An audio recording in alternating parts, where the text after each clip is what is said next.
আসসালামু আলাইকুম viewers, welcome back to my channel recipes by Hamdan's mom. আজকে আমি করে দেখাবো কলার বড়া রেসিপি। এটাকে অনেকে কলার পিঠা নামে চেনে। এই রেসিপিটা তৈরি করা একদমই সহজ, হাতের কাছে থাকা অল্প উপকরণেই বানিয়ে নেওয়া সম্ভব। আমি চেষ্টা করি প্রতিটা রেসিপি আপনাদের কাছে সহজভাবে উপস্থাপন করতে। আশা করছি আজকের রেসিপি আপনাদের সবার কাছে ভালো লাগবে। ভিডিওটা না টেনে একটা লাইক দিয়ে সম্পূর্ণ দেখার অনুরোধ রইল। এখানে আমি 3টা মাঝারি সাইজের দেশি কলা নিয়েছি, দিয়ে দিলাম 1/4 কাপ চিনি আর দিয়ে দিলাম স্বাদ মতো লবণ। এখন ভালো করে চিনি আর কলাটাকে ম্যাশ করে নিতে হবে। আমি এই কাজটা হাতের সাহায্যে করতেছি। চিনিটা আমি অল্প দিয়েছি কারণ কলাতে কিন্তু এমনিতেই মিষ্টি থাকে। আপনারা চাইলে আপনাদের পছন্দ মতো কমিয়ে বা বাড়িয়ে অ্যাড করতে পারেন। দেখতে পাচ্ছেন আমি হাতের সাহায্যে কলাটাকে ভালো করে ম্যাশ করে নিচ্ছি, যেন দানা না থাকে। অনেক সময় আমাদের বাসায় বেশি করে কলা আনা হয়, তবে সব কলা খাওয়া হয় না। কিছু কলা অতিরিক্ত থেকে যায়, সেই কলাগুলো দিয়ে কিন্তু আপনারা বিকেলের নাস্তায় এরকম একটা রেসিপি করে খেতে পারেন। কলাটা ম্যাশ করে নিয়েছি, এখন দিয়ে দিয়েছি 2 চিমটি পরিমাণে বেকিং সোডা। আর এদিকে নিয়ে নিয়েছি মেজারমেন্ট কাপের 1 কাপ ময়দা। ময়দাটা একবারে দেওয়া যাবে না, অল্প অল্প ময়দা দিয়ে কলার ম্যাশের সাথে ভালো করে মিশিয়ে নিতে হবে। তবে এই ডোটা তৈরি করার সময় কোনো পানি অ্যাড করা যাবে না, আপনার কলার উপর ডিপেন্ড করে ময়দাটাকে অ্যাড করতে হবে। এভাবে অল্প অল্প ময়দা দিয়ে এমন একটা ডো তৈরি করতে হবে, ডোটা হবে খুব সুন্দর আঠালো। দেখতে পাচ্ছেন আমি অল্প অল্প ময়দা নিয়ে ডোটাকে বানিয়ে নিচ্ছি। অনেক সময় কলা ছোটো বড়ো থাকে, সেজন্য আপনারা আপনাদের পছন্দ মতো ডোটাকে বানিয়ে নেবেন। তবে একটা আঠালো ডো হতে হবে, ময়দাটা যতটুকু পর্যন্ত যাচ্ছে ততটুকুই অ্যাড করতে হবে। দেখুন সুন্দর একটা পারফেক্ট ডো হয়ে গেছে। এখন আমি এটাকে রেস্টে রেখে দেব 10 মিনিটের জন্য। আপনাদের হাতের কাছে যদি বেশি সময় থাকে তাহলে 30 মিনিট রাখতে পারেন। ঠিক এরকম টেক্সচারের একটা ডো তৈরি করে নিতে হবে, আপনার কলার উপর ডিপেন্ড করে। আমি একটু কাছ থেকে চামচ দিয়ে দেখাই দিচ্ছি। এরকম একটা টান টান ডো করে নিলে আপনার পিঠাগুলো খুব সুন্দর পারফেক্টভাবে হবে।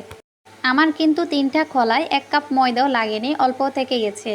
আপনারা আপনাদের কলার উপর ডিপেন্ড করে ময়দাটাকে অ্যাড করবেন, তবে আঠালো একটা ডো তৈরি করে নিলেই হয়ে যাবে।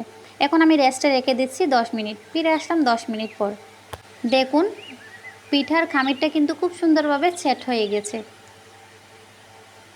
অন্যদিকে আমি কড়াইতে দিয়ে দিলাম পর্যাপ্ত পরিমাণে তেল। তেলটা মাঝারি টু লো হিটে রেখে গরম করতে হবে, বেশি গরম করা যাবে না, এতে করে পিঠা দিলে কিন্তু নিচ থেকে পুড়ে যাবে।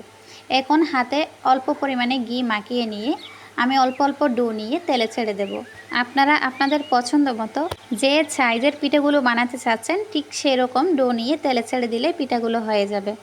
আমি কিন্তু কলার বড়াগুলো বেশি বড় করব না, ছোট ছোট করে বানিয়ে নেব। এতে করে পিঠাগুলো দেখতেও কিউট লাগবে, খেতেও বেশি ভালো লাগবে। পিঠার খামিরটা তেলে দেওয়ার 1 মিনিটের মাথায় দেখবেন নিচ থেকে কিন্তু কালার আসা শুরু করছে, ঠিক তখনই পিঠাটাকে উল্টিয়ে দিতে হবে। এভাবে আমি সব পিঠাগুলো বানিয়ে নেব।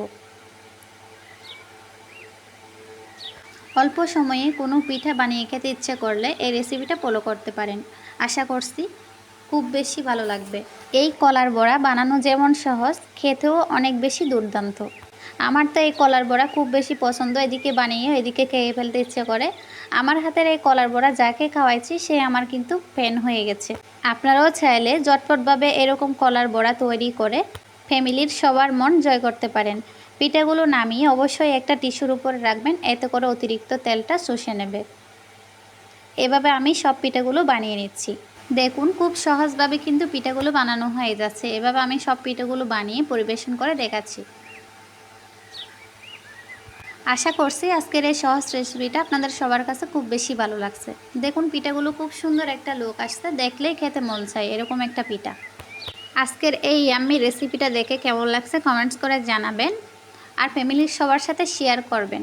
ইতিমধ্যে আমার চ্যানেলটা যারা সাবস্ক্রাইব করছেন তাদেরকে অসংখ্য ধন্যবাদ, আর যারা সাবস্ক্রাইব করেননি পাশে থাকা বেল আইকনটা অন করে রাখবেন, এতে করে নিত্য নতুন ভিডিও আপলোড দেওয়ার পর আপনার কাছে নোটিফিকেশন পৌঁছে যাবে। দেখতে পাচ্ছেন পিঠাগুলো কিন্তু খুব সুন্দর একটা লুক আসছে, অনেক স্পঞ্জি একটা পিঠা। আমি একটা হাতে নিয়ে দেখাই দিচ্ছি আপনাদেরকে।